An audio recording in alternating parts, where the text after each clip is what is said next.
진성그룹의 이사회 의장실은 도시의 스카이라인을 발 아래에 두고 있었지만 그곳을 차지한 남자 강태환의 내면만큼이나 차가운 침묵에 잠겨 있었다.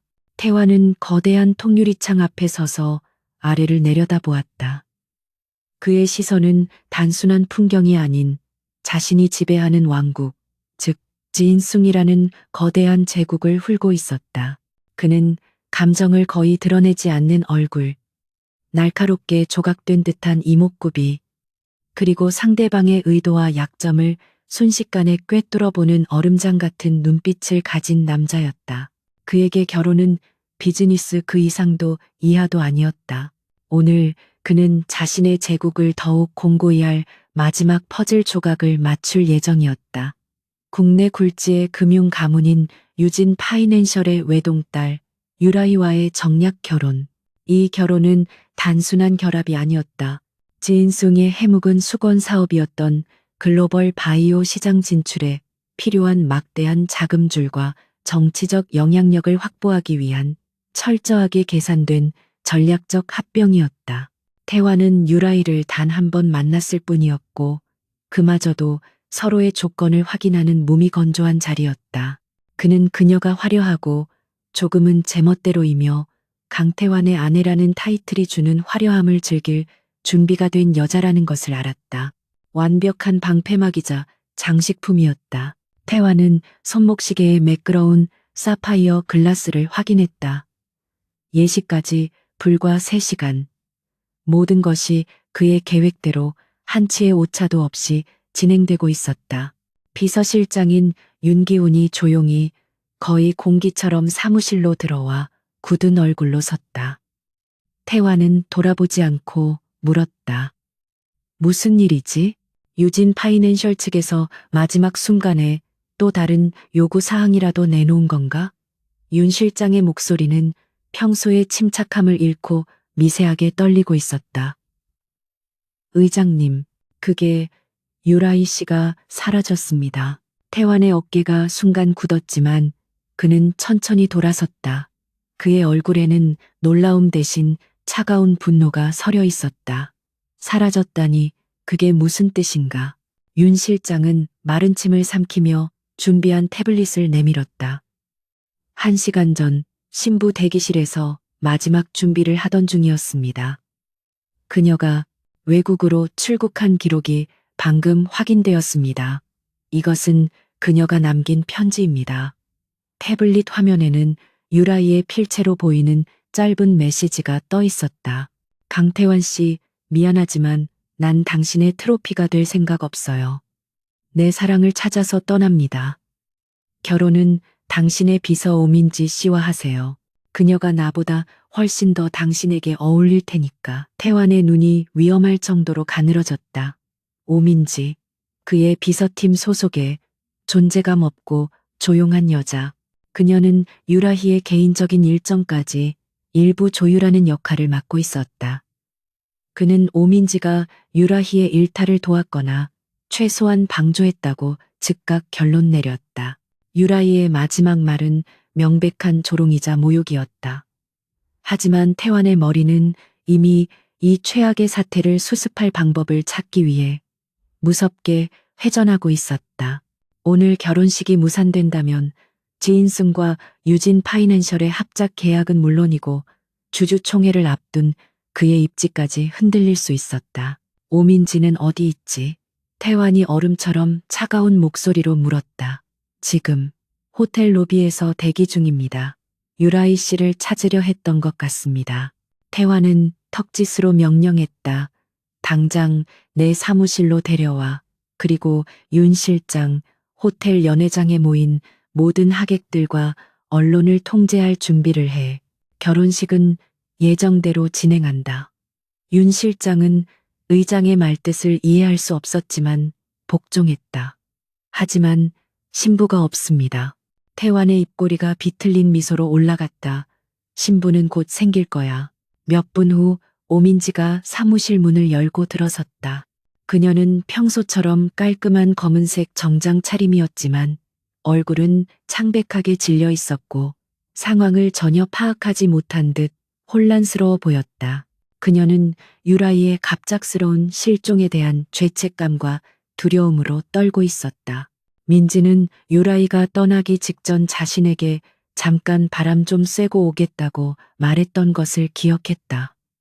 그녀는 그것이 이런 끔찍한 배신일 줄은 상상도 못했다. 의장님, 유라희 아가씨는 태화는 그녀의 말을 가로막았다. 그는 민지에게 다가가 그녀의 눈을 똑바로 응시했다. 그 압도적인 존재감에 민지는 숨이 막히는 것 같았다. 오민지 씨, 유라이는 도망쳤어. 그리고 당신을 후임으로 추천했더군. 민지의 눈이 믿을 수 없다는 듯 커졌다. 네, 그게 무슨. 저는 아무것도 모릅니다. 저는, 태화는 그녀의 변명을 들을 생각이 없었다. 지금 진송의 운명이 이 결혼식에 달려 있어. 언론과 수백 명의 하객들이 아래층에서 기다리고 있다. 이 결혼이 취소되면 당신은 유라이의 도피를 방조한 대가를 치르게 될 거야. 제인송 법무팀이 당신의 남은 인생을 어떻게 망가뜨릴 수 있는지 상상도 못할 거다. 민지는 공포에 질려 몸을 떨었다. 그녀는 이 거대한 음모의 희생양이 되고 있었다. 그녀에게는 아픈 동생이 있었고 이 직장이 절실했다. 하지만 저는 태화는 그녀에게 선택지를 주지 않았다. 그는 책상 서랍에서 이미 서명된 서류 한 장을 꺼내 그녀 앞으로 내밀었다. 혼인신고서와 별도의 계약서였다. 여기 서명해. 오늘부터 당신이 내 아내다. 이 결혼은 1년간 유지된다. 1년 뒤 우리가 합의하에 이혼하면 당신이 상상할 수 없는 금액을 보상으로 받게 될 거야. 물론 유라이의 방조죄는 묻어주지. 거절한다면 지금 당장 감옥에 갈 준비를 해. 민지는 눈앞이 캄캄해졌다. 이것은 선택이 아니었다. 명백한 협박이자 거부할 수 없는 올감이었다. 그녀는 유라이의 배신과 강태환의 무자비함에 치를 떨었다. 하지만 그녀는 자신과 가족을 지켜야 했다. 그녀는 떨리는 손으로 펜을 집어들었다. 그녀의 눈에 눈물이 고였지만 곧이어 차가운 결의가 그 자리를 대신했다. 그녀는 조용히 하지만 단호하게 자신의 이름을 서명했다. 그녀의 마음속 깊은 곳에서 이 굴욕을 언젠가 반드시 갚아주겠다는 숨겨진 다짐이 싹트고 있었다. 1시간 후 대한민국 정재계의 거물들이 모인 화려한 결혼식장에 순백의 웨딩드레스를 입은 오민지가 등장했다. 그녀는 유라이를 위해 준비된 화려한 드레스를 입고 있었지만 전혀 기죽지 않았다. 오히려 그녀의 침착하고 단아한 모습은 예상치 못한 기품을 발산했다. 하객들은 갑작스러운 신부 변경에 술렁였지만 지인승과 유진 파이낸셜 양측이 신부의 건강 문제로 인한 불가피한 결정이었으며 양가의 오랜 인연으로 맺어진 새로운 신부라고 공식 발표하자 억지로 상황을 받아들이는 분위기였다. 강태환은 제단 앞에서 그녀를 기다리고 있었다. 그는 민지를 바라보았지만 그의 눈에는 어떤 감정도 담겨 있지 않았다. 그는 그저 자신의 계획에 차질을 빚은 잘못된 여자를 바라보고 있을 뿐이었다. 그는 민지의 손을 기계적으로 잡았다. 얼음장처럼 차가운 그의 손길에 민지는 움찔했지만 고개를 꼿꼿이 세웠다.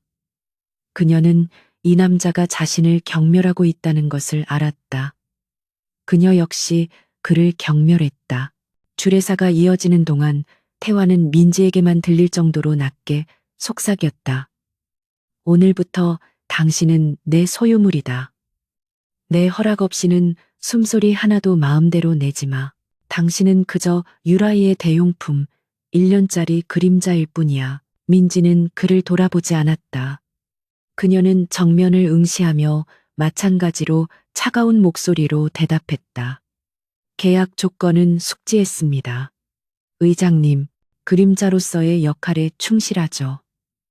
그녀의 예상 외의 차분한 반응에 태환의 미간이 미세하게 좁혀졌다. 그는 이 여자가 공포에 질려 무너지거나 적어도 굴복하는 모습을 보일 것이라 예상했다. 하지만 오민지는 무표정한 얼굴로 자신을 잘못된 아내로 맞이하는 이 굴욕적인 순간을 견뎌내고 있었다. 결혼식이 끝나고 두 사람은 지인송 그룹 소유의 펜트하우스로 향했다. 서울의 야경이 한눈에 내려다 보이는 유리와 강철로 지어진 차가운 궁전이었다. 집안은 거대했지만 온기라고는 찾아볼 수 없었다. 태화는 차에서 내리자마자 넥타이를 거칠게 풀며 민지에게 계약 서류 봉투를 던졌다. 읽어봐. 그게 앞으로 1년간 당신이 지켜야 할 규칙이다. 민지는 묵묵히 봉투를 열었다. 안에는 수십 페이지에 달하는 빽빽한 조항들이 적혀 있었다. 공개석상에서는 완벽한 아내 역할을 수행할 것, 개인적인 공간을 절대 침범하지 말 것, 진송 그룹의 내부 사안에 절대 관여하지 말 것, 강태환의 사생활에 대해 어떠한 질문도 하지 말 것, 그리고 가장 굴욕적인 조항은 부부관계는 존재하지 않으며 계약 종료 시 어떠한 이의도 제기하지 않는다는 것이었다. 이것은 결혼이 아니라 노예 계약에 가까웠다. 태화는 위스키 잔을 채우며 그녀를 경멸하듯 쳐다봤다. 당신 같은 여자가 감히 내 아내 자리를 차지할 수 있었던 건 순전히 유라이의 어리석은 변덕과 내게 닥친 위기 때문이야. 착각하지 마. 당신은 그저 내 계획의 일부로 이용당하는 체스말에 불과해. 1년 뒤 조용히 사라져.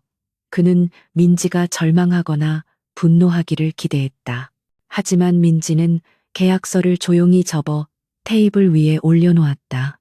그녀는 고개를 들어 태환의 눈을 똑바로 마주했다. 그녀의 눈은 더 이상 떨리지 않았다. 알겠습니다. 계약 기간 동안 의장님의 성공적인 비즈니스를 위해 최선을 다해 잘못된 아내 역할을 수행하겠습니다. 그녀는 몸을 돌려 자신에게 배정된 방으로 향했다. 그 방은 펜트하우스의 구석에 위치한 손님용 방보다도 못한 작은 방이었다. 태화는 그녀의 뒷모습을 바라보며 불쾌감을 느꼈다. 그는 이 잘못된 여자가 예상보다 훨씬 더 통제하기 어려운 상대일지도 모른다고 어렴풋이 직감했다.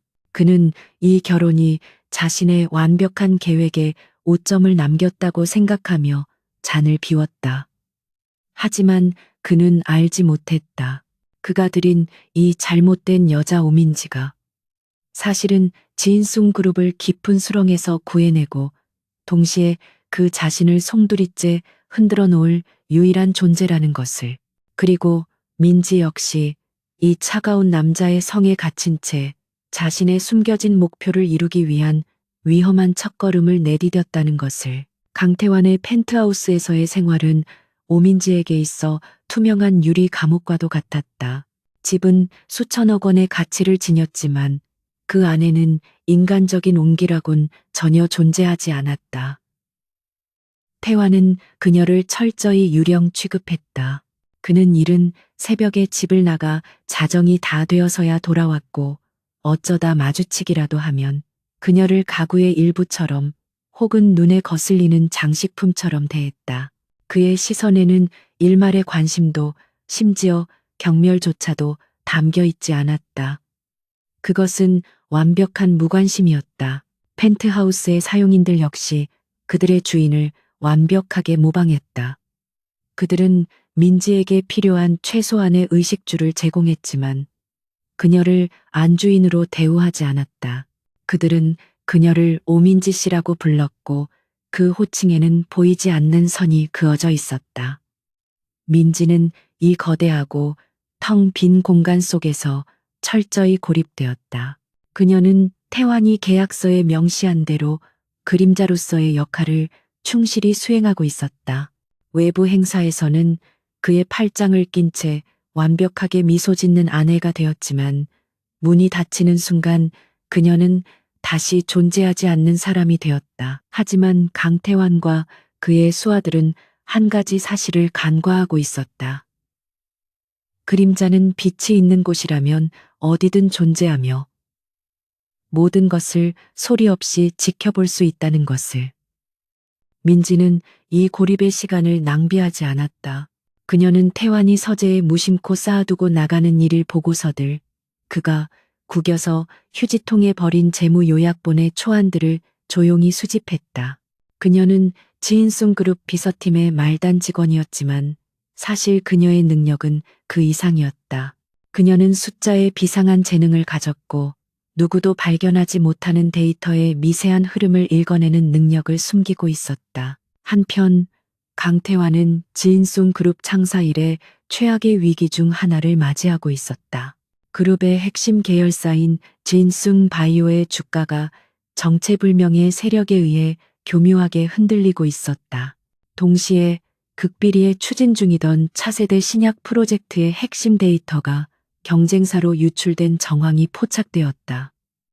태환은 내부 배신자의 소행이라 확신했다. 그의 팀은 밤낮 없이 범인을 색출하려 했지만 상대는 꼬리를 잡히지 않는 유령처럼 움직였다. 이 모든 공격의 배후에 누가 있는지 태환은 어렴풋이 짐작하고 있었다. 그의 가장 큰 의심은 사촌 동생인 강민혁에게로 향해 있었다. 강민혁은 태환과 달리 늘 유쾌하고 사교적인 인물로 지인승 그룹의 부회장이자 지인승 바이오의 실질적인 운영자였다. 그는 겉으로는 태환에게 절대적으로 충성하는 것처럼 보였지만 태환은 그 미소 뒤에 숨겨진 차가운 야망과 탐욕을 알고 있었다. 민혁은 태환의 아버지가 불의의 사고로 돌아가신 후 태환이 그룹을 승계받는 과정에서 가장 강력한 경쟁자였다. 그는 자신의 아버지, 즉 태환의 작은아버지를 등에 업고 호시탐탐 의장 자리를 노리고 있었다. 어느 날 저녁 태환이 평소보다 일찍 M 펜트하우스의 모습을 드러냈다. 그리고 그의 뒤에는 전혀 예상치 못한 방문객 강민혁이 서 있었다. 민혁은 특유의 사람 좋은 미소를 지으며 민지에게 다가왔다. 형수님, 그동안 인사도 제대로 못 드렸네요. 결혼식 날은 경황이 없어서 이렇게 늦게나마 정식으로 인사드립니다. 제인송 바이오 대표 강민혁입니다. 그의 목소리는 꿀처럼 달콤했지만 그의 눈은 민지의 머리부터 발끝까지를 재빠르게 훑으며 그녀의 가치를 평가하고 있었다. 민지는 조용히 고개를 숙였다. 만나서 반갑습니다. 부회장님. 그녀의 목소리는 작고 평온했다. 민혁은 태환을 힐끗 쳐다보며 과장되게 웃었다. 형님도 참 무심하시지. 이렇게 아름다운 분을 집에만 숨겨두시고. 형수님, 우리 형님이 좀 무뚝뚝해도 마음은 따뜻한 사람입니다. 앞으로 제가 형님 대신 잘 챙겨드리겠습니다. 그는 민지의 손을 잡으려는 듯 손을 내밀었지만 민지는 그가 눈치채지 못할 만큼 미세하게 뒤로 물러서며 차를 따르는 신용으로 그 손길을 피했다. 태환은 소파에 깊숙이 몸을 묻은 채 두 사람을 지켜보고 있었다. 그는 민혁이 민지를 떠보러 왔다는 것을 알았다. 유라이 대신 갑자기 나타난 이 가짜 아내가 과연 위협이 될 만한 인물인지 아니면 그저 무시해도 좋을 장식품인지 확인하러 온 것이었다. 미녀가 용건만 간단히 해. 지금 한가하게 차 마실 시간 없어. 태환이 차갑게 말했다. 민혁은 어깨를 으쓱하며 태환에게 서류 봉투를 건넸다. 형님도 참, 이건 최근 지인승 바이오 주가 변동에 대한 제 개인적인 분석 보고서입니다. 아무래도 외부 해킹 세력의 소행 같습니다. 내부자는 절대 아니니 걱정 마시고요. 그의 말은 명백한 거짓말이었지만 그의 표정은 너무나 태연했다. 태환은 보고서를 받아들었지만 열어보지 않았다. 내부자든 외부자든 꼬리가 잡히면 가만두지 않을 거야. 그게 누구든 두 남자 사이에 차가운 불꽃이 튀었다. 민혁은 곧바로 미소를 되찾았다. 물론이죠, 형님. 전 그저 형님을 도우려는 것뿐입니다. 그럼 형수님, 다음에 또 뵙겠습니다.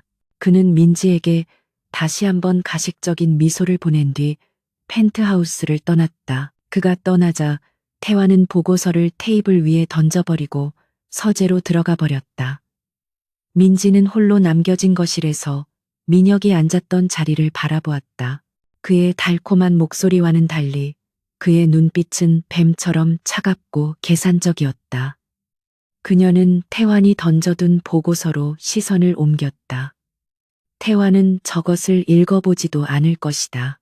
그는 강민혁을 믿지 않지만 동시에 그의 교활함을 과소평가하고 있었다. 그날 밤 태환이 깊은 잠에 빠진 것을 확인한 민지는 조용히 서재로 향했다. 그녀는 태환의 책상 위에 놓인 노트북을 망설임 없이 열었다. 비서팀에서 일할 때 알게 된 태환이 자주 사용하는 몇 가지 패턴의 조합. 놀랍게도 노트북의 암호는 그녀의 예상대로 간단히 풀렸다. 그는 자신의 무해한 아내가 이런 대담한 행동을 하리라고는 꿈에도 생각하지 못했던 것이다. 그녀는 민혁이 가져온 보고서 파일을 열었다. 그리고 동시에 태환이 따로 지시한 보안팀의 내부 조사 자료에도 접근했다. 민지의 손가락이 키보드 위를 빠르게 움직였다. 그녀의 눈은 수백 개의 숫자와 그래프 그리고 내부자들의 통신 기록을 훑어내렸다. 민혁의 보고서는 완벽해 보였다. 모든 데이터는 외부 공격을 가리키고 있었다. 하지만 민지는 그 완벽함 속에서 미세한 불일치를 발견했다. 특정 시간대에 지인숭 바이오의 주가가 미세하게 하락하기 직전 항상 내부의 특정 IP에서 대량의 매도 주문이 프로그래밍된 것처럼 정확하게 이루어졌다. 그리고 그 IP는 강민혁의 개인 비서실이었다. 보안팀은 이 사실을 놓치고 있었다. 그들은 더 큰 규모의 외부 공격에만 집중하고 있었다. 하지만 민지는 알 수 있었다. 이것은 외부의 공격을 위장한 교묘하게 계획된 내부의 붕괴 작업이었다. 강민혁은 외부 세력을 방패막이 삼아 지인숭 바이오를 위기에 빠뜨리고 무능한 CEO 강태환을 끌어내릴 구실을 만들고 있었던 것이다. 그녀는 또한 유라이의 갑작스러운 실종 역시 이 계획의 일부일 수도 있다는 끔찍한 가능성을 직감했다. 민지는 모든 자료를 별도의 소형 USB에 복사했다. 그녀는 노트북을 끄고 원래 상태로 돌려놓았다. 그녀가 서재를 나왔을 때 동이 트기 시작하고 있었다. 그녀는 자신의 침실로 돌아와 창밖을 바라보았다. 이제 그녀는 강태환의 무기가 될 수도 혹은 그를 파멸시킬 수도 있는 비밀을 손에 쥐게 되었다. 그녀는 이 잘못된 결혼이 자신에게 준 유일한 기회를 어떻게 사용해야 할지 고민했다. 그때 태환이 침실에서 나왔다. 그는 이미 완벽하게 수트를 차려입은 상태였다. 그는 거실 소파에 밤새 웅크리고 앉아 있던 것처럼 보이는 민지를 발견하고는 멈칫했다. 그는 그녀의 창백한 얼굴을 잠시 바라보더니 경멸이 담긴 한숨을 내쉬었다. 거기서 뭐 하는 거지? 내 눈에 거슬리지 말라고 했을 텐데 당신이 그렇게 앉아 있는다고 해서 달라지는 건 아무것도 없어. 당신은 여전히 쓸모없는 대용품일 뿐이니까. 그의 잔인한 말에도 민지는 표정 하나 변하지 않았다. 그녀는 조용히 일어섰다. 아침 식사 준비해 드릴까요, 의장님? 그녀의 목소리는 평소처럼 차분했다. 태환은 그녀의 순종적인 태도에 더욱 화가 치밀었다. 그는 이 여자의 속을 도무지 알 수가 없었다. 필요 없어. 그는 그녀를 스쳐 지나가며 현관으로 향했다. 문이 닫히기 직전 그가 말했다. 오늘 저녁 지인숭 재단 자선 파티가 있어. 7시까지 준비해. 거기서도 오늘처럼 멍청하게 굴지 말고 입 다물고 미소나 짓고 있어. 그게 당신이 할 유일한 일이야. 문이 닫히고 펜트하우스에는 다시 적막이 찾아왔다. 민지는 태환이 사라진 문을 잠시 응시했다. 멍청하게 굴지 말라고. 입 다물고 미소나 지으라고. 그녀의 입가에 희미하고 차가운 미소가 떠올랐다. 그녀는 손에 쥔 작은 USB를 바라보았다. 오늘 밤 파티가 아주 재미있어지겠네요, 강태환 씨. 그녀는 더 이상 보이지 않는 아내가 아니었다. 그녀는 반격을 준비하는 그림자였다. 지인승 재단 자선 파티는 재앙으로 막을 내렸다. 오민지가 강태환의 지시대로 완벽한 미소를 짓고 있던 바로 그 순간 초대된 기자들의 휴대폰이 일제히 울리기 시작했다. 지인승 바이오의 주가 조작 의혹과 핵심 신약 데이터 유출 스캔들이 동시에 터져 나온 것이다. 파티는 아수라장이 되었고 태환은 민지를 펜트하우스로 돌려보낸 후 즉시 비상경영 체제에 돌입했다.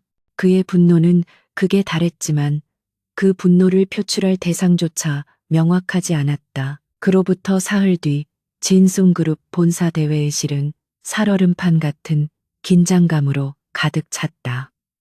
강민혁과 그를 따르는 이사들이 긴급 주주총회를 소집한 것이다. 명분은 그룹 이기 경영 정상화였지만 실질적인 목적은 강태환의 회장직 해임이었다.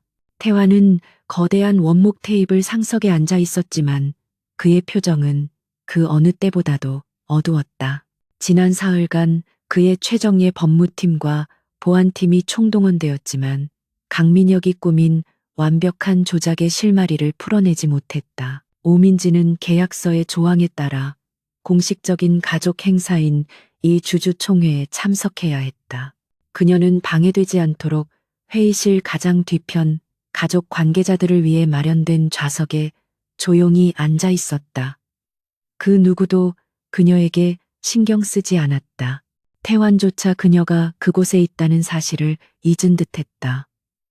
그는 오직 전방의 적 자신을 향해 뱀 같은 미소를 짓고 있는 강민혁만을 노려보고 있었다.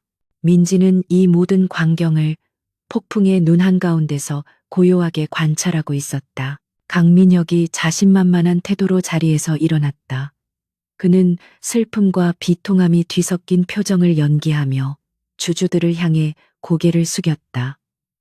존경하는 주주 여러분, 그리고 형님, 저는 오늘 지인승그룹의 부회장이자 창업주의 후손으로서 참담한 심정으로 이 자리에 섰습니다. 그의 목소리는 연극배우처럼 호소력이 짙었다. 그는 거대한 스크린에 자신이 준비한 자료들을 띄우기 시작했다. 그것은 민지가 태환의 노트북에서 훔쳐봤던 교묘하게 조작된 바로 그 보고서였다. 지인송 바이오는 우리의 미래입니다. 하지만 지금 그 미래가 현 경영진의 독단적이고 무능한 운영으로 인해 뿌리째 흔들리고 있습니다. 민혁은 주가 그래프와 재무제표를 가리켰다. 막대한 R&D 비용이 투입된 신약 프로젝트는 데이터 유출로 인해 좌초 위기에 처했으며 주가는 연일 폭락하고 있습니다. 이는 명백한 경영 실패입니다. 그는 외부 해킹 세력의 소행으로 보이는 자료들을 제시하며 이것이 태환의 보안 시스템 실패 때문이라고 몰아붙였다. 회의장은 술렁이기 시작했다. 민혁의 데이터는 너무나 구체적이고 설득력이 있었다. 태환의 측근 이사들조차 반박할 근거를 찾지 못하고 침묵했다. 태환은 주먹을 꽉 쥔 채 이 모든 것이 조작이라는 것을 알면서도 증명할 방법이 없다는 사실에 굴욕감을 느꼈다. 강민혁은 이 기세를 몰아 결정타를 날렸다. 심지어 저는 이 사태의 배후에 내부 조력자가 있다는 정황을 포착했습니다. 모든 시선이 스크린에 고정되었다. 민혁은 민지가 발견했던 바로 그 내부 IP 로그를 띄웠다. 하지만 그는 그것을 교묘하게 비틀었다. 이 IP는 놀랍게도 의장님 비서팀의 공용 IP 중 하나와 일치합니다. 물론 저는 형님께서 직접 연루되었다고는 생각하지 않습니다. 하지만 이는 형님의 내부 통제 시스템이 완전히 붕괴했다는 증거입니다. 형님은 가장 가까운 사람조차 관리하지 못하고 계십니다. 이것은 태환에게 치명타였다. 주주들은 경악했다.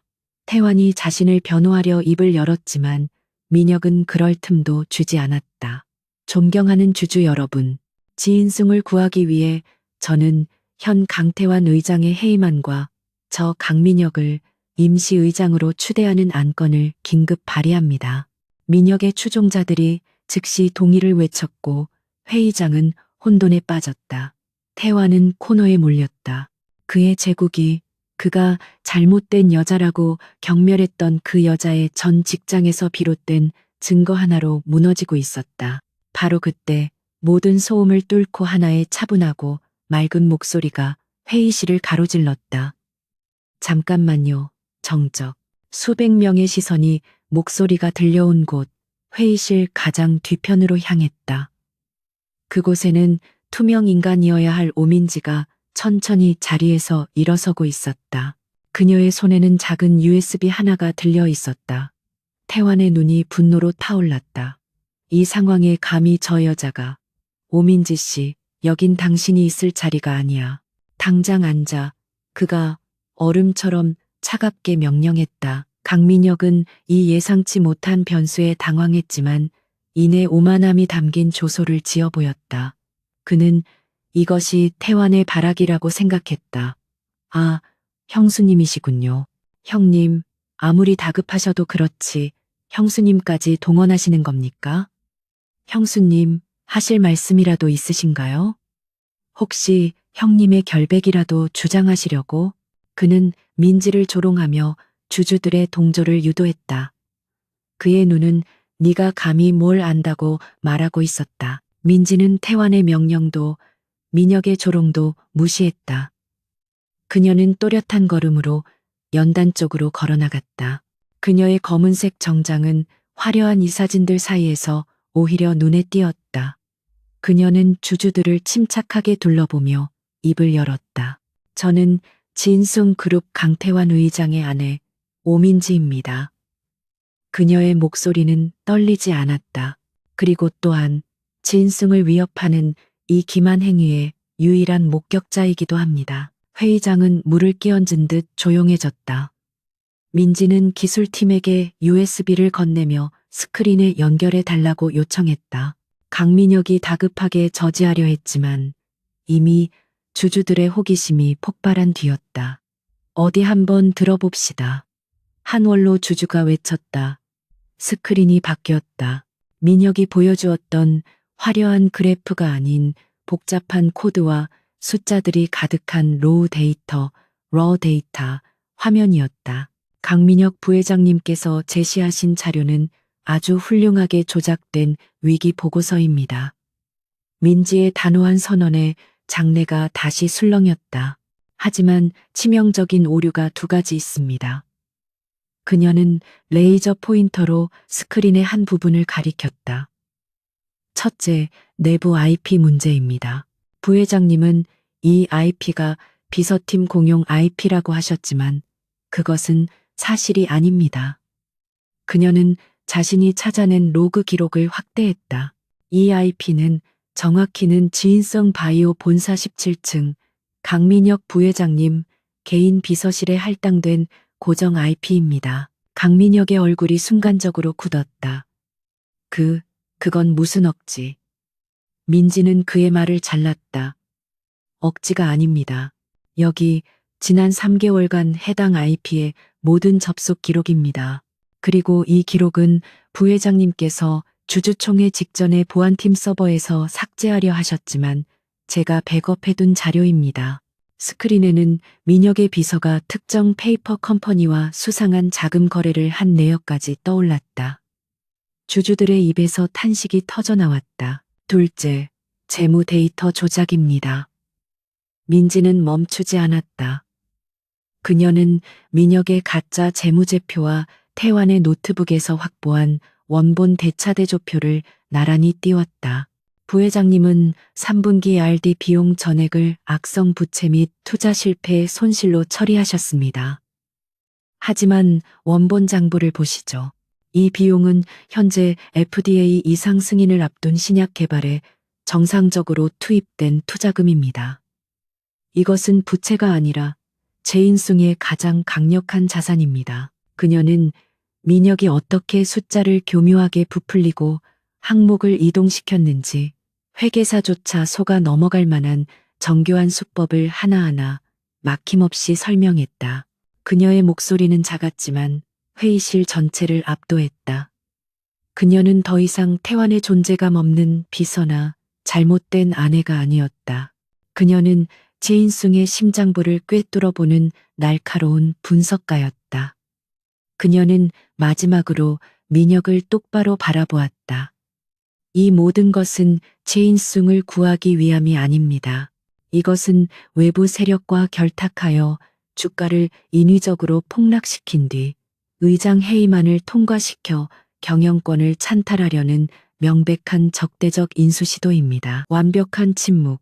강민혁은 얼굴이 새하얗게 질려 아무 말도 하지 못했다. 그가 믿었던 완벽한 계획은 그가 가장 무시했던 존재에 의해 산산조각 나버렸다. 주주들은 이제 분노에 차 민혁을 노려보고 있었다. 그리고 강태환. 그는 자신의 자리에 얼어붙은 듯 앉아 있었다. 그는 민지를 바라보고 있었다. 자신의 목숨을 구해준 전혀 알지 못했던 이 여자를, 그녀의 침착함, 날카로운 지성, 그리고 자신을 구하기 위해 위험을 무릅쓴 대담함. 그는 충격과 혼란, 그리고 알 수 없는 굴욕감 자신이 아닌 그녀가 해냈다는 에 휩싸였다. 그가 잘못된 여자라고 불렀던 존재의 첫 번째 균열이 그의 견고했던 편견의 벽을 무너뜨리고 있었다. 민지는 USB를 회수하며 연단에서 내려왔다. 그녀는 태환의 곁을 지나치며 그에게만 들릴 듯한 목소리로 속삭였다. 제 역할은 끝난 것 같습니다, 의장님. 그녀는 아수라장이 된 회의장을 뒤로하고 다시 그림자처럼 조용히 문을 열고 사라졌다. 태환은 그제야 정신을 차렸다. 그는 무너진 민혁을 차갑게 내려다보며 자리에서 일어났다. 그의 목소리는 다시 왕좌를 되찾은 사자의 위엄을 되찾았다.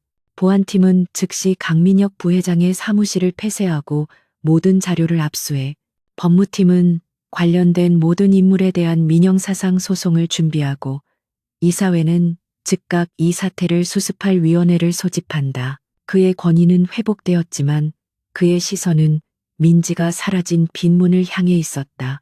그는 처음으로 깨달았다. 자신이 끔찍한 실수를 저질렀다는 것을. 그는 잘못된 여자를 아내로 맞이한 것이 아니었다. 그는 자신이 감당할 수 없을지도 모르는 너무나도 강력한 여자를 아내로 맞이했던 것이다. 주주총회가 강태환의 압도적인 승리로 끝난 후 진숭 그룹 본사는 숨 쉴 틈 없이 바쁘게 돌아갔다. 강민혁과 그의 추종 세력은 즉시 모든 직위에서 해제되었고 법무팀은 그들의 배임 및 횡령 혐의에 대한 대대적인 소송에 착수했다. 강태환은 자신의 왕좌를 되찾았을 뿐만 아니라 이번 사태를 계기로 그룹 내 반대 세력을 완벽하게 숙청하며 그 어느 때보다 강력한 권력을 손에 쥐게 되었다. 하지만 의장실에 홀로 남은 태환의 얼굴은 승리자의 것이 아니었다. 그의 머릿속은 온통 오민지라는 존재로 가득 차 있었다. 회의장을 유령처럼 빠져나간 그녀의 마지막 모습. 제 역할은 끝난 것 같습니다. 라고 속삭이던 그 차분한 목소리가 그의 뇌리를 떠나지 않았다. 그녀는 어디서 그런 정보를 얻었는가? 그녀는 왜 자신을 도왔는가? 그리고 그녀는 지금 어디에 있는가? 그는 자신이 그녀에 대해 아는 것이 아무것도 없다는 사실을, 심지어 그녀의 나이나 가족 관계조차 제대로 알지 못한다는 사실을 깨달았다. 그가 잘못된 여자라고 낙인 찍었던 아내의 모든 것이 수수께끼였다. 태환은 윤 실장을 호출했다. 오민지 씨는 어디 있지? 윤 실장은 당황한 기색이 역력했다. 주주총회에서의 그녀의 활약은 모든 임직원에게 충격을 주었다. 그게 사모님께서는 회의 직후 펜트하우스로 돌아가신 것으로 확인되었습니다. 하지만 방금 전 운전기사에게서 보고받기로는 작은 가방 하나만 들고 펜트하우스를 떠나셨다고 합니다. 태환의 심장이 차갑게 내려앉는 것 같았다. 그녀가 정말로 사라지려고 한다. 계약이 끝났다고 생각하는 것이다. 그는 재킷을 집어들고 의장실을 뛰쳐나갔다. 차 대기시켜. 당장 그의 머릿속은 복잡했다. 이것은 감정의 문제가 아니라고 그는 스스로에게 되뇌었다. 강민혁은 붙잡혔지만 그가 벌인 일의 잔해는 여전히 제인송을 위협하고 있었다. 데이터 유출의 경로, 그가 접촉한 외부 세력, 그리고 애초에 이 모든 혼란의 시발점이 되었던 유라이의 행방. 이 모든 것을 해결하기 위해선 오민지의 분석력이 절대적으로 필요했다. 그는 오민지를 이용해야만 했다. 펜트하우스는 그가 아침에 나설 때와 변함없이 고요하고 차가웠다. 하지만 공기 중에 미묘한 변화가 감지되었다. 오민지가 사용하던 작은 방은 그녀가 처음 왔을 때처럼 텅 비어 있었다. 그녀의 흔적은 단 하나도 남아있지 않았다. 태화는 거실로 나왔다. 그녀는 아직 떠나지 않았다. 민지는 거실 통유리창 앞에 서서 자신이 처음 이 집에 들어왔을 때 태환이 서 있던 바로 그 자리에서 도시의 야경을 내려다보고 있었다. 그녀의 옆에는 작은 여행 가방이 놓여 있었다. 태환이 다가오는 소리에도 그녀는 돌아보지 않았다. 가시는 겁니까? 태환이 먼저 침묵을 깼다. 그의 목소리는 평소의 냉정함을 가장하고 있었지만 미세한 조급함이 묻어났다. 민지가 천천히 돌아섰다. 그녀의 얼굴은 주주총회에서 보여주었던 강렬함 대신 다시 평범하고 무표정한 비서의 얼굴로 돌아와 있었다. 계약서에 명시된 의장님의 위기가 해결되었습니다. 저는 더 이상 이곳에 있을 이유가 없습니다. 태화는 그녀의 눈을 똑바로 바라보았다. 당신은 대체 누구지? 그 정보들은 다 어디서 난 거지? 민지는 시선을 피하지 않았다. 말씀드렸다시피 저는 의장님의 비서였습니다. 비서는 많은 것을 보고 많은 것을 듣지만 아무것도 말하지 않습니다. 하지만 오늘은 말해야 할 필요가 있을 뿐이었습니다. 그녀의 대답은 그의 궁금증을 전혀 해소시켜주지 않았다. 태화는 마른 침을 삼켰다. 자존심이 상했지만 그는 지금 그녀에게 머리를 숙여야 하는 입장이었다. 아직 끝나지 않았어. 그가 말했다. 강민혁은 체포됐지만 그가 뿌린 독은 아직 남아있어. 그가 누구와 공모했는지, 유출된 데이터가 정확히 어디로 흘러 들어갔는지 알아내야 해. 그리고 유라희, 그녀의 실종도 이 모든 것과 연관되어 있을 가능성이 높아. 그는 민지에게 한 걸음 다가갔다. 나는 당신의 도움이 필요해. 제인송을 위해서. 그는 나를 위해서라는 말은 차마 입에 담지 못했다. 민지는 그를 잠시 바라보았다. 그녀의 눈동자가 깊은 생각에 잠긴 듯 흔들렸다. 그녀는 이 남자가 자신을 경멸했고 이용했으며 지금 이 순간에도 자신을 도구로 사용하려 한다는 것을 알았다. 하지만 그녀에게도 아직 이룰 목표가 남아 있었다. 제가 도우면 의장님은 제게 무엇을 주실 수 있습니까? 그녀의 질문은 돈을 요구하는 것이 아니었다. 태화는 그녀의 의도를 즉각 파악했다. 그녀는 권한을 원하고 있었다. 당신이 원하는 모든 것을, 주인승의 모든 보안 등급, 모든 재무 데이터, 모든 법무 자료에 접근할 수 있는 권한을 주지. 당신은 더 이상 내 가짜 아내나 그림자가 아니야.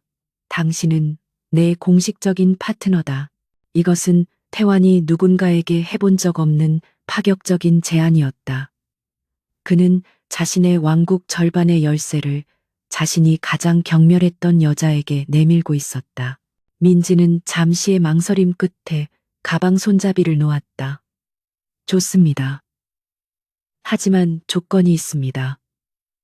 제 모든 행동에 대해 의장님은 어떠한 간섭도 하실 수 없습니다. 저는 의장님의 방식이 아닌 제 방식으로 일을 처리할 겁니다. 그날 밤부터 펜트하우스의 서재는 두 사람의 전쟁 지휘 본부가 되었다. 태환이 평생 누구에게도 내주지 않았던 그 공간에 오민지를 위한 책상과 최첨단 컴퓨터가 설치되었다. 두 사람은 밤을 새워가며 강민혁이 남긴 거대한 퍼즐 조각들을 맞추기 시작했다. 초반의 분위기는 얼음장처럼 차가웠다. 태환은 자신의 영역에 침입한 이 이질적인 존재가 불편했고, 민지는 태환의 고압적인 지시와 통제 방식에 묵묵히 저항했다. 이 서버부터 추적해. 당장 태환이 명령했다. 민지는 모니터에서 눈을 떼지 않고 대답했다. 그 서버는 미끼입니다. 이미 강민혁이 데이터를 소각한 뒤입니다. 시간을 낭비할 뿐입니다. 태환은 미간을 찌푸렸다. 내 보안팀의 분석 결과야. 그 보안팀은 지난 3개월간 강민혁의 눈앞에서 속아 넘어갔습니다. 의장님도 마찬가지고요. 민지의 목소리는 날카롭진 않았지만 그 내용은 태환의 자존심을 정면으로 찔렀다. 태환은 분노했지만 반박할 수 없었다. 그는 그녀가 작업하는 모습을 지켜볼 수밖에 없었다. 민지는 태환의 팀처럼 거대한 데이터를 샅샅이 뒤지는 무식한 방식을 쓰지 않았다. 그녀는 데이터의 흐름 속에서 비정상적인 패턴과 인간의 심리를 읽어냈다. 그녀는 강민혁이 아니라 그의 비서와 그가 고용한 브로커의 디지털 발자국을 역추적했다. 그녀의 손가락은 피아니스트처럼 키보드 위를 날아다녔고 그녀의 눈은 수십 개의 모니터를 동시에 훑었다. 태환은 난생 처음으로 지적인 경외감을 느꼈다. 그녀는 숫자를 단순한 기호가 아닌 살아있는 생물처럼 다루었다. 그녀는 제인송의 복잡한 재무 구조를 자신의 손금처럼 꿰뚫어 보고 있었다. 며칠 밤을 함께 새우면서 태환은 그녀의 또 다른 면들을 발견하기 시작했다. 그녀는 지독한 워커홀릭이었고 집중할 때는 주변의 모든 것을 잊었다. 그리고 결정적으로 그녀는 강인했다. 태환의 비아냥거림이나 압박에도 전혀 흔들리지 않았다. 당신 정말 비서팀에서 일한 게 맞아? 어느 새벽 태환이 짙은 커피를 그녀에게 건네며 물었다. 민지는 모니터에서 눈을 떼지 않은 채 잔을 받아들었다. 네. 하지만 비서로 일하기 전에 다른 곳에서 데이터를 분석하는 일을 잠시 했습니다. 그녀는 더 이상 자세히 말하지 않았다. 그녀의 과거는 여전히 안개 속에 가려져 있었다. 태환은 더 묻지 않았지만 이 여자가 보통이 아니라는 사실을 뼈저리게 실감했다. 그들 사이의 긴장은 여전히 존재했지만 그 안에는 적대감 대신 존중이라는 미묘한 감정이 싹트고 있었다. 한편 변호사들을 통해 간신히 구속을 면하고 가택 연금 상태에 놓인 강민혁은 분노로 이성을 잃기 직전이었다. 그의 모든 계획이 감히 오민지 따위의 여자 때문에 무너졌다. 그는 자신의 비밀 사무실에서 부하들을 닥달했다. 그 여자에 대해 알아내. 당장 출신, 가족, 약점 뭐든지 찾아내. 그는 태환이 이제 오민지를 전적으로 신뢰하며 그녀에게 모든 권한을 넘겼다는 사실을 보고받았다. 강민혁의 눈이 번뜩였다. 형님이 그 여자를 믿는다고? 그는 비틀린 미소를 지었다. 그래, 바로 그거야. 믿은 만큼 깨지기 쉬운 것도 없지. 그는 자신의 변호사에게 비밀리에 지시했다. 오민지가 제인숭 바이오의 기밀을 빼돌린 것처럼 조작해. 그녀가 내 스파이였던 것처럼 꾸미는 거야. 그녀의 출신이 불분명하다는 걸 이용해. 그녀가 처음부터 의도적으로 접근했다고 유라희를 내쫓은 것도 그녀의 계획이었다고. 강민혁은 새로운 함정을 파기 시작했다. 그가 무너뜨릴 대상은 이제 강태환이 아니라 오민지였다. 다시 펜트하우스의 서재. 태환은 민지가 찾아낸 자료를 보고 충격에 휩싸였다. 유라이가 떠나기 직전 거액의 돈이 그녀의 비밀 계좌로 입금되었고 그 돈의 출처는 강민혁과 연결된 페이퍼 컴퍼니였다. 이럴 수가. 유라이가 민혁이와 한패였다고? 태환은 배신감에 주먹을 쥐었다. 그가 전략적 파트너로 선택했던 여자가 처음부터 그의 뒤통수를 칠 계획이었던 것이다. 아직 단정하긴 이릅니다. 민지가 말했다. 이 돈은 유라이 씨가 직접 받은 것이 아닐 수도 있습니다. 누군가 그녀를 이용했거나 혹은 협박했을 가능성도 배제할 수 없습니다. 그녀의 신중한 태도에 태환은 고개를 끄덕였다. 그는 이제 그녀의 분석을 전적으로 신뢰하게 되었다. 계속 조사해줘. 당신이 필요해, 민지 씨. 그는 자신도 모르게 그녀의 이름을 불렀다. 민지는 잠시 놀란 듯 그를 바라보았지만 이내 고개를 끄덕였다. 알겠습니다. 의장님. 그 순간 태환은 깨달았다. 그는 더 이상 그녀가 쓸모 있어서 필요한 것이 아니었다. 그는 단지 이 복잡한 위기를 함께 헤쳐나갈 파트너로서 그녀라는 존재 자체를 필요로 하고 있었다. 이 불편한 동맹은 예상보다 훨씬 더 깊은 곳에서 그들을 엮기 시작하고 있었다. 그리고 그는 그 사실이 싫지 않았다. 강태환과 오민지의 위태로운 동맹이 진순그룹을 덮친 폭풍을 수습해 나가기 시작할 무렵 가택 연금 상태에 있던 강민혁은 최후의 발악을 준비하고 있었다. 그는 오민지라는 변수에 의해 모든 것을 잃었지만 바로 그 변수를 이용해 판을 뒤집으려 했다. 그는 지인순그룹의 원로 이사들이자 보수적인 친족들을 비밀리에 소집했다. 그리고 그 자리에 그가 수집하고 조작한 결정적 증거를 터뜨렸다. 이 모든 것은 저 여자의 계략입니다.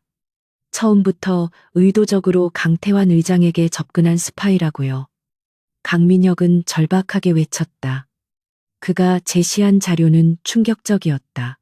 오민지의 출신 배경은 고아원이었으며 대학 졸업 후 몇 년간의 행적이 불분명했다.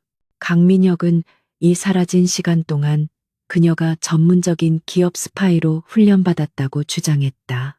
더욱 치명적인 것은 강민혁이 유라이에게 송금했던 바로 그 페이퍼 컴퍼니에서 오민지의 차명 계좌로 의심되는 곳으로 거액의 돈이 흘러 들어간 것처럼 조작된 금융 거래 내역이었다. 유라이를 쫓아낸 것도 저에게 누명을 씌운 것도 자인숭을 통째로 삼키려던 저 여자의 무서운 계획이었습니다. 태환이 형은 저 천박한 여우에게 완벽하게 속고 있는 겁니다. 강민혁의 아버지를 포함한 진숭의 원로들은 경악했다. 그들은 가문의 순수 혈통과 명예를 무엇보다 중요하게 생각하는 자들이었다. 근본도 모르는 여자가 의장의 아내 행세를 하며 그룹을 좌지우지하고 있다는 사실에 그들의 분노는 강민혁이 아닌 강태환과 오민지에게로 향했다. 그날 저녁 태환은 펜트하우스에서 긴급 가족회의에 소환되었다. 그의 작은아버지 강민혁의 부친과 제인숭의 원로들을 이끌고 그를 압박했다. 태환아, 당장 그 여자와 이혼해라. 저런 천박한 스파이를 감싸고 돌다니 네가 제정신이냐. 가문의 망신이다. 또 다른 이사가 거들었다. 강민혁 부회장의 혐의는 재조사해야 합니다. 이 모든 증거가 오민지가 범인이라고 가리키고 있지 않습니까? 그녀가 의장님을 조종하고 있는 겁니다. 태환은 혼란에 휩싸였다. 그가 본 오민지는 그런 일을 할 사람이 아니었다. 하지만 강민혁이 제시한 증거는 너무나 정교했다.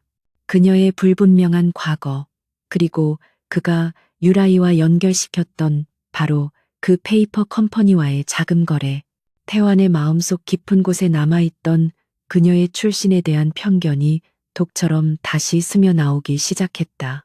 그는 이 모든 것이 자신을 차지하기 위한 한 여자의 거대한 사기극일 수도 있다는 의심에 사로잡혔다. 그는 싸늘한 얼굴로 서재로 돌아왔다. 민지는 여전히 강민혁의 외부 공모자들을 추적하는 데 몰두해 있었다. 태환은 그녀의 책상으로 다가가 조작된 금융 거래 내역이 담긴 태블릿을 그녀 앞에 집어던졌다. 이게 뭐지? 설명해. 그의 목소리는 주주총회 이전에 그녀를 경멸하던 그 목소리로 돌아가 있었다. 당신 처음부터 날 속일 작정이었나? 유라이를 내쫓고 민혁이를 함정에 빠뜨리고 지인승을 차지하는 게 당신의 진짜 목적이었어? 민지는 태블릿을 내려다보았다. 그녀의 얼굴에는 당황이나 공포의 기색이 없었다. 오히려 드디어 올 것이 왔군 하는 듯한 차가운 침착함이 감돌았다. 그녀는 천천히 고개를 들어 태환을 바라보았다. 그녀의 눈빛에는 실망감이 어렸다. 그래서 의장님은 저들을 믿으십니까? 아니면 저를 믿으십니까? 태환은 대답하지 못했다. 그는 증거와 자신의 직감 사이에서 갈등했다. 나는 사실을 원해. 사실을 원하십니까? 민지가 자리에서 일어났다. 좋습니다. 사실을 보여드리죠. 그녀는 태환을 지나쳐 자신의 침실로 향했다. 태환은 그녀가 도망치려 한다고 생각하고 뒤따랐지만 그녀가 꺼내온 것은 도주용 가방이 아니었다. 그것은 낡고 색이 바랜 오래된 서류 가방이었다. 그녀는 가방을 열어 먼지 쌓인 서류 뭉치와 빛바랜 사진 한 장을 꺼내 태환의 책상 위에 올려놓았다. 강민혁 부회장이 아주 영리한 함정을 팠더군요. 하지만 그는 너무 서두른 나머지 자신이 파놓은 함정의 깊이를 잊어버린 모양입니다. 민지는 태블릿에 조작된 금융 기록을 가리켰다. 이 페이퍼 컴퍼니 K-바이오 리서치. 강민혁이 저에게 돈을 보냈다고 주장하는 유령 회사죠. 하지만 의장님, 이 회사의 설립일자를 봐주십시오. 태환은 화면을 응시했다. 설립일은 무려 15년 전이었다. 강민혁은 이 회사를 최근에 만든 것이 아닙니다. 15년 전 그의 아버지, 즉 의장님의 작은아버지께서 제인승 바이오의 핵심 기술을 빼돌리기 위해 만드신 회사입니다. 태환의 눈이 충격으로 커졌다. 그게 무슨 소리야? 민지는 낡은 서류 뭉치를 펼쳤다. 그것은 15년 전 제인승 바이오의 내부 감사 보고서와 연구 개발 일지 사본이었다. 그리고 이것이 그들의 첫 번째 희생자입니다. 그녀가 내민 빛바랜 사진 속에는 환하게 웃고 있는 한 중년의 남자와 어린 소녀가 서 있었다. 제 아버지 오준수 박사님이십니다. 15년 전 제인승 바이오의 신약 개발팀 수석 연구원이셨죠. 태환은 숨이 멎는 것 같았다. 그는 제인승의 역사 속에서 오준수라는 이름을 기억해냈다. 기술 유출 및 횡령 혐의로 불명예스럽게 해고된 후 자살로 생을 마감한 비운의 천재, 설마. 네. 민지의 목소리는 차갑게 가라앉아 있었다. 제 아버지는 강민혁 부회장의 아버지가 씌운 누명을 쓰고 모든 것을 잃으셨습니다. 그들은 아버지가 평생을 바쳐 연구한 신약 기술, 현재 지인승 바이오가 개발 중인 바로 그 신약의 원천 기술입니다. 을 빼돌리기 위해 아버지를 희생양으로 삼았고 K-바이오 리서치라는 페이퍼 컴퍼니를 이용해 그 기술을 해외로 밀반출하려 했습니다. 그녀는 자신이 모은 자료들을 하나씩 제시했다. 강민혁이 이번에 사용한 수법은 15년 전 그의 아버지가 사용했던 수법과 놀라울 정도로 동일했다. 그는 자신의 아버지가 사용했던 그 더러운 유령 회사를 이번에는 오민지를 함정에 빠뜨리기 위해 재활용한 것이다. 강민혁은 제가 이 사실을 알고 있을 거라고는, 제가 오준수 박사의 딸일 거라고는 꿈에도 생각 못했을 겁니다. 민지는 태블릿을 태환 쪽으로 밀었다. 저는 그가 저를 함정에 빠뜨릴 것을 예상했습니다. 그래서 그가 제 차명 계좌라고 주장하는 저 계좌를 역추적했죠. 그랬더니 이게 나오더군요. 화면에는 놀라운 사실이 드러났다. 그 계좌는 민지의 것이 아니었다. 그것은 유라이의 것이었다. 강민혁은 유라이 씨를 협박하고 있었습니다. 유진 파이낸셜의 비자금 내역을 손에 쥐고 그녀에게 의장님과의 결혼을 파기하도록 종용한 겁니다. 유라이 씨는 도망친 것이 아니라 인질로 잡혀 있었던 겁니다.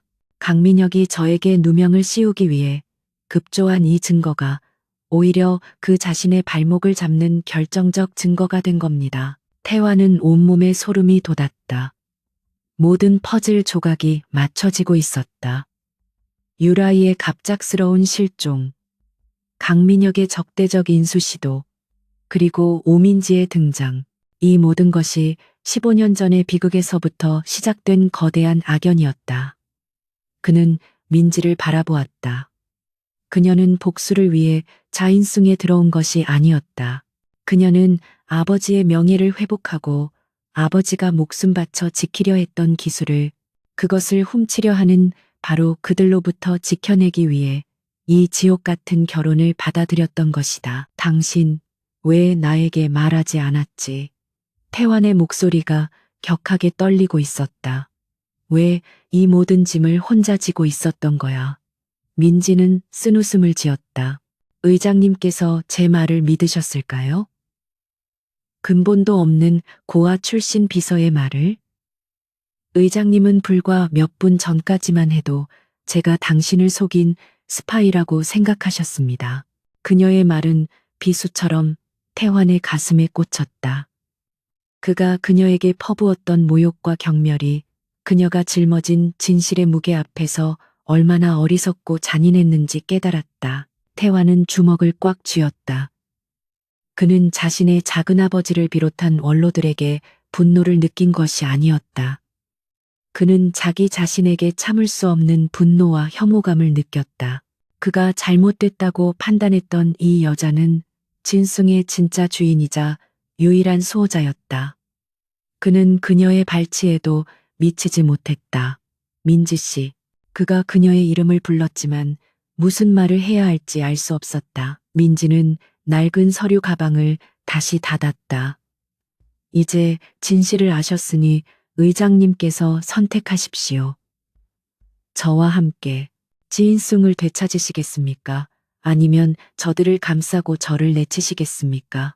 그녀의 질문은 더 이상 파트너십을 제안하는 것이 아니었다.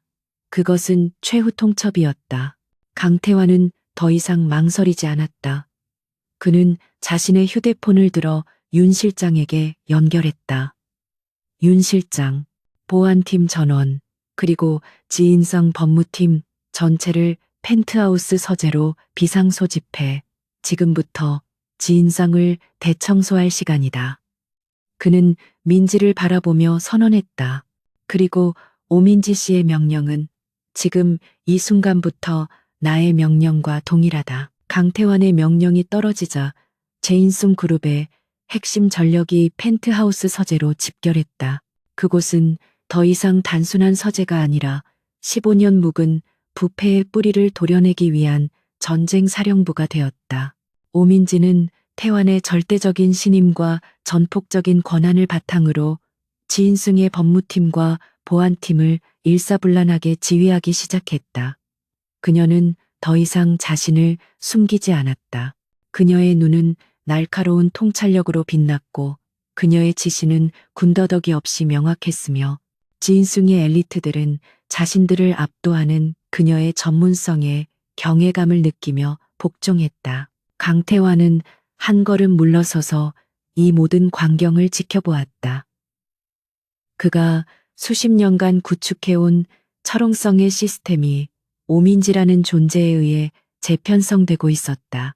그녀는 강민혁의 아버지가 15년간 숨겨온 자금 흐름을 역추적했고 오준수 박사의 기술을 빼돌려 해외에서 키워온 불법적인 바이오 자회사들의 실체를 파악했다. 또한 유라이가 감금된 것으로 추정되는 장소를 특정하기 위해 통신 기록과 CCTV를 샅샅이 뒤졌다. 태환은 자신이 진숭의 왕이라고 생각했지만 지금 이 순간 진정한 지배자는 오민지였다. 작전은 신속하고 은밀하게 진행되었다. 민지는 강민혁 부자가 눈치채지 못하도록 교묘한 역정보를 흘리는 동시에 그들의 자금줄을 하나씩 차단했다. 그리고 마침내 결전의 날이 밝았다. 진승그룹의 전체 이사회가 소집되었다. 표면적인 안건은 오민지 스파이 혐의 및 강태환 의장 불신임 재논회였지만 그 이면에는 모든 것을 끝장내기 위한 거대한 무대가 준비되고 있었다. 회의장은 그 어느 때보다 삼엄한 분위기였다. 강민혁의 아버지인 강태식 수석 부회장이 원로 이사들과 함께 상석에 앉아 있었고, 가택연금에서 풀려난 강민혁은 마치 승리자처럼 오만한 미소를 짓고 있었다. 그들은 오민지가 제시한 15년 전의 진실 따위는 태환이 만들어낸 허술한 변명이라고 일축할 준비가 되어 있었다. 그들은 오늘 태환과 민지를 함께 끌어내리고 제인숭을 완벽하게 장악할 생각에 부풀어 있었다. 강태환이 회의실 문을 열고 들어섰다. 하지만 그는 혼자가 아니었다. 그의 곁에는 검은색 정장을 입고 조금도 위축되지 않은 오민지가 나란히 서 있었다. 이사회가 술렁였다. 저 여자가 감히 어딜. 강태식이 불호령을 내렸다. 강태환, 네가 정말 미쳤구나. 저 스파이를 이 신성한 자리에 데리고 들어와? 태환은 그를 차갑게 무시하고 자신의 자리로 걸어갔다. 그는 오민지를 위해 자신의 바로 옆자리를 빼주었다. 지인숭 역사상 단 한 번도 여성이, 그것도 경영인 가족이 앉아본 적 없는 자리였다. 이것은 태환의 명백한 선전포고였다. 오늘 이 사회는 진숭의 썩은 뿌리를 도려내기 위해 소집되었습니다. 태환이 선언했다. 강민혁이 비웃으며 일어섰다. 형님, 아직도 그 여자에게 속고 계시는군요. 좋습니다. 주주 여러분, 오늘 저 여자가 어떻게 형님을 조종하고 진숭을 망가뜨렸는지 그 증거를. 그가 말을 끝마치기도 전에 회의실에 거대한 스크린이 켜졌다. 그곳에는 강민혁이나 태환이 준비한 자료가 아닌 실시간 영상이 송출되고 있었다. 이게 뭐야? 강민혁이 당황했다. 영상은 교회의 한적한 별장이었고 지인승의 보안팀이 잠긴 문을 부수고 내부로 진입하는 장면이 이어졌다. 그리고 지하실에서 끔찍하게 겁에 질린 채 웅크리고 있는 한 여자가 발견되었다. 바로 유라이였다. 그녀는 강민혁의 수하들에 의해 감금되어 있었다. 이사들은 경악했다. 강민혁의 얼굴은 새하얗게 질렸다. 아니야, 저건 조작이야. 내가 한 짓이 아니라고. 바로 그때 오민지가 마이크를 잡았다. 그녀의 목소리는 회의실 전체를 얼어붙게 만들었다.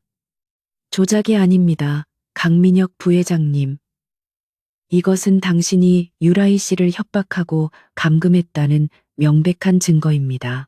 당신은 유진 파이낸셜의 약점을 이용해 그녀를 협박했고 그녀가 도망친 것처럼 꾸며 강태환 의장님의 결혼식을 망치고 동시에 저에게 스파이 누명을 씌울 제물로 삼으려 했습니다. 민지는 스크린을 전환했다. 화면에는 강민혁이 자신의 비서를 통해 유라이의 가족을 협박하는 녹취록과 그녀를 별장에 가두라고 지시하는 음성 파일이 재생되었다. 강민혁은 다리가 풀린 듯 자리에 주저앉았다. 하지만 이것은 시작에 불과했다. 그리고 이제 본론으로 들어가겠습니다. 민지의 시선이 강민혁의 아버지 강태식 수석 부회장에게로 향했다. 15년 전 진숭바이오의 오준수 박사님을 기억하십니까? 강태식의 눈이 미세하게 흔들렸다. 죽은 사람 얘기를 갑자기 왜 꺼내는 그분이 제 아버지이십니다. 민지의 한마디에 회의장은 숨을 죽였다. 그녀는 15년 전의 감사 보고서 원본과 조작된 보고서를 나란히 띄웠다. 강태식 수석 부회장님, 당신은 15년 전 제 아버지의 신약 기술을 탈취하기 위해 K-부요 리서치라는 유령 회사를 설립했습니다. 아버지가 당신의 제안을 거절하자 그에게 기술 유출과 횡령이라는 누명을 씌워 파멸시켰습니다. 그리고 그 기술을 빼돌려 해외에서 불법적으로 사업을 키워왔습니다. 민지는 지난 며칠간 태환의 팀과 함께 추적한 자금 흐름도와 특허 도용 내역을 스크린에 띄웠다. 그것은 제인숭 그룹의 근간을 뒤흔드는 거대한 범죄의 연대기였다. 강태식은 얼굴이 불그락푸르락 변하며 소리쳤다. 증거도 없는 헛소리. 저 여자가 아비의 복수를 하겠다며 미쳐 날뛰는 거다. 증거가 없다고요? 민지가 차갑게 반문했다. 그녀는 마지막 파일을 열었다. 그것은 K바이오 리서치의 현지 법인 대표와의 화상통화 연결이었다. 그는 지인숭 법무팀의 설득과 증거에 못 이겨 모든 것을 자백하기로 결심한 내부 고발자였다. 저는 강태식 수석 부회장님의 지시를 받고 15년간 오준수 박사님의 기술을 이용해 불법 임상시험을 진행하고 수익금을 세탁해 왔습니다. 내부 고발자의 증언이 이어지는 동안 강태식과 강민혁 부자는 완전히 무너져 내렸다. 그들이 수십 년간 쌓아 올린 탐욕의 성이 그들이 가장 하찮게 여겼던 한 여자에 의해 완벽하게 무너져 내리는 순간이었다. 원로 이사들은 충격과 분노 그리고 배신감에 치를 떨었다. 제인숭의 명예를 더럽힌 것은 오민지가 아니라 바로 그들이 믿고 따랐던 강태식 부자였던 것이다. 강태환이 자리에서 일어났다. 그의 목소리에는 왕의 위엄과 냉혹한 분노가 서려 있었다. 보안팀, 당장 강태식 수석 부회장과 강민혁 부회장을 현장에서 체포하고 검찰에 인계해. 이사회는 즉시 이 두 사람의 모든 직위를 박탈하고 제인숭그룹 및 그 자회사에서 영구 제명한다. 강태환의 명령에 보안팀이 움직였고 두 부자는 절규하며 끌려나갔다. 회의장은 아수라장이 되었지만 태환은 흔들리지 않았다. 그는 오민지를 바라보았다. 그녀는 스크린에 떠있는 아버지의 사진을 바라보고 있었다. 그녀의 눈에는 눈물이 고여 있었지만 그녀는 울지 않았다. 15년간의 억울함과 고통이 마침내 씻겨 내려가는 순간이었다. 태환은 자신도 모르게 그녀의 손을 잡았다. 그녀의 손은 차가웠지만 강인하게 버티고 있었다. 그는 이사들을 향해 돌아서서 민지의 손을 놓지 않은 채 선언했다. 그리고 오늘부로 지인숭 바이오의 모든 불법 자산을 환수하고 오준수 박사님의 명예를 공식적으로 회복하며 그의 모든 공로를 인정할 것입니다. 그는 민지를 바라보며 말을 이었다. 또한 친숭그룹의 미래 전략 및 위기 관리를 총괄할 새로운 컨트롤 타워를 신설하고 그 최고 책임자로 제 아내 오민지 의장을 임명합니다. 이사들은 반대할 수 없었다. 그들은 방금 지인숭을 구원하고 15년 묵은 암덩어리를 도려낸 영웅을 목격했다. 오민지는 태환의 파격적인 제안에 놀라 그를 쳐다보았다. 태환은 그녀를 향해 난생 처음으로 진심 어린 존경과 신뢰가 담긴 시선을 보냈다. 그는 더 이상 이 여자를 잘못됐다고 생각하지 않았다. 그녀는 지인숭에게 그리고 그 자신에게 유일하게 옳은 여자였다. 폭풍이 지인숭그룹을 휩쓸고 지나간 자리는 역설적이게도 그 어느 때보다 견고하고 깨끗했다. 강태식과 강민혁 부자의 15년에 걸친 부패가 뿌리 뽑히자 그룹은 일시적인 혼란을 겪었지만 곧 오민지라는 새로운 구심점을 중심으로 빠르게 안정을 되찾았다. 그녀는 신설된 그룹 전략기획본부의 의장으로서 강태환의 절대적인 신임하에 진숭 바이오를 재정비하고 오준수 박사의 원천 기술을 기반으로 한 신약 프로젝트를 본궤도에 올려놓았다. 그녀의 이름은 더 이상 잘못된 아내가 아닌 진숭의 구원자로 불리고 있었다. 모든 것이 제자리를 찾아가던 어느 날 저녁 펜트하우스의 분위기는 이상하리만치 고요했다. 태환은 의장실에서 돌아와 서재로 향했지만 그곳은 텅 비어 있었다.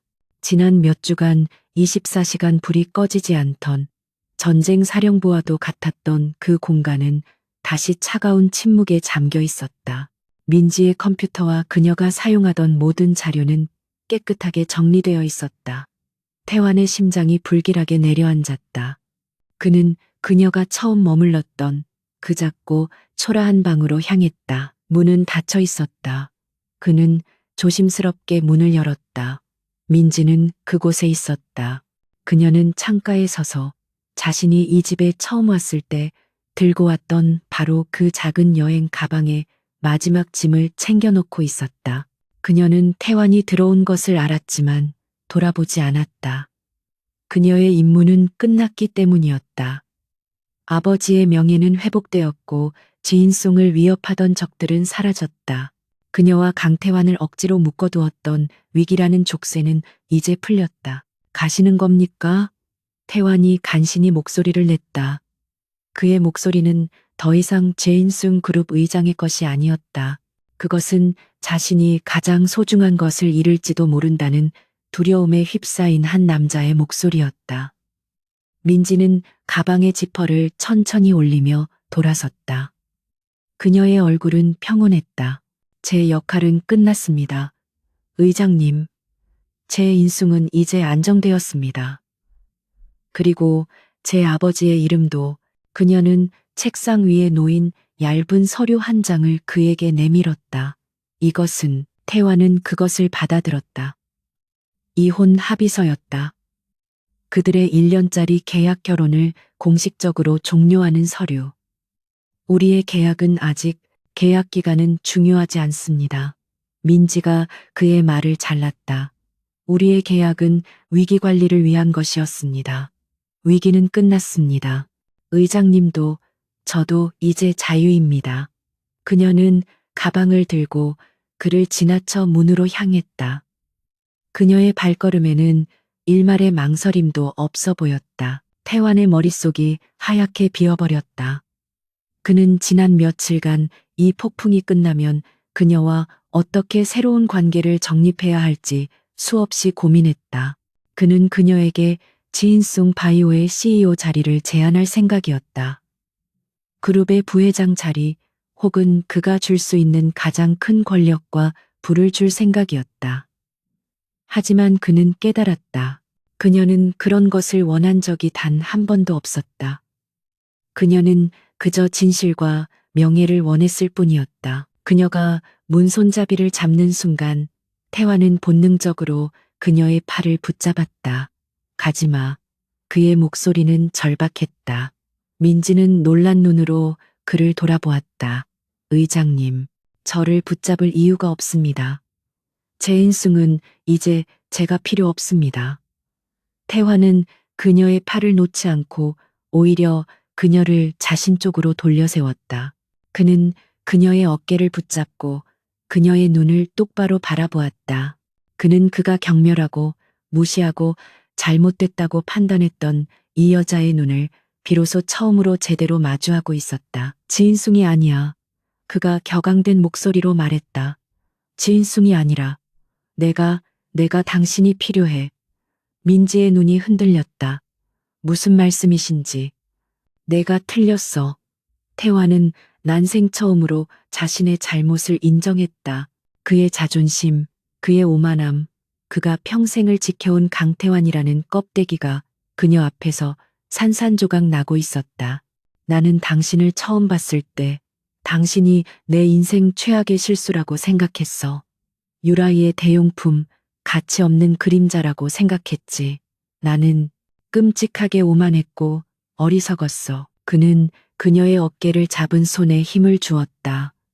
하지만 당신은 진송을 구했어. 아니, 당신은 나를 구했어.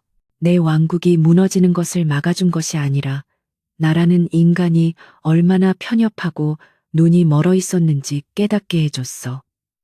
당신은 내가 아는 그 어떤 사람보다도 강하고 현명하고 올바른 사람이야. 그는 숨을 깊게 들이마셨다. 이것은 그가 해야 할 가장 어려운 말이었고 동시에 가장 절실한 고백이었다. 나는 당신 없이는 못 살아, 오민지. 마침내 그가 내뱉은 말은 두 사람의 관계를 규정했던 바로 그 저주 같은 제목과 똑같았다. CEO는 잘못된 여자를 아내로 맞았다. 그런데 이제는 그녀 없인 못 산다.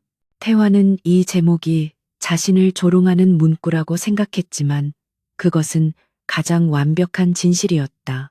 그는 이 잘못된 여자 없이는 단 하루도 제국을 이끌어갈 수도 숨을 쉴 수도 없게 되어버렸다. 그는 그녀가 내민 이혼 합의서를 빼앗아 들고 두 조각으로 찢어버렸다. 이따위 계약 따위는 필요 없어. 그는 찢어진 종이 조각을 바닥에 내던졌다. 나는 당신의 비즈니스 파트너가 되려는 게 아니야. 물론 그것도 맞지만 나는 당신의 진짜 남편이 되고 싶어. 계약이나 조건 혹은 위기 때문이 아니라 오민지라는 여자와 평생을 함께하고 싶어. 그는 그녀의 뺨을 조심스럽게 감쌌다. 날 용서해 주겠어? 그리고 나에게 진짜 기회를 주겠어? 민지는 그를 바라보고 있었다. 그녀의 눈에서는 아버지가 돌아가신 이후 단 한 번도 흘리지 않았던 뜨거운 눈물이 뺨을 타고 흘러내렸다.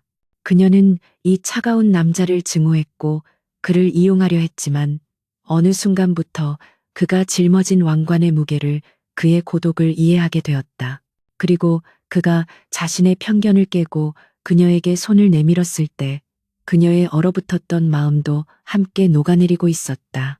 그녀는 복수를 위해 이곳에 왔지만 예상치 못했던 구원을 찾았다. 그녀는 말없이 고개를 끄덕였다.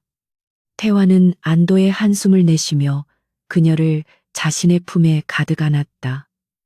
그것은 그들의 첫 번째 진짜 포옹이었다. 화려한 결혼식도 펜트하우스에서의 차가운 동거도 아닌 모든 가면과 오해를 벗어던진 두 영혼의 결합이었다. 태화는 그녀의 귓가에 속삭였다. 당신은 내가 맞이한 잘못된 여자가 아니야. 당신은 내 인생에 유일하게 옳은 여자였어. 내가 너무 늦게 깨달았을 뿐이야. 얼마 후 지인송 그룹 의장실에는 두 개의 의자가 나란히 놓이게 되었다. 강태환 의장의 자리, 그리고 그와 동등한 위치의 오민지 의장의 자리가. 그들은 더 이상 서로를 속이거나 경계하지 않았다. 그들은 지인숭이라는 거대한 제국을 함께 이끄는 가장 강력한 파트너이자 서로의 가장 깊은 상처를 이해하고 보듬어주는 유일한 동반자가 되었다. 그날 밤 두 사람은 펜트하우스 통유리창 앞에 나란히 서서 서울의 야경을 내려다보았다. 처음 민지가 이 집에 왔을 때 느꼈던 차가운 감옥 같은 풍경이 아니었다. 그것은 두 사람이 함께 지키고 가꾸어 나갈 그들의 왕국이자 따뜻한 보금자리였다. 태환이 민지의 손을 부드럽게 잡았다. 고마워, 내 곁에 있어줘서. 민지가 그의 어깨에 기댔다. 이제 어디에도 가지 않아요. 그들의 잘못된 만남은 가장 완벽한 해피엔딩으로 다시 쓰이고 있었다.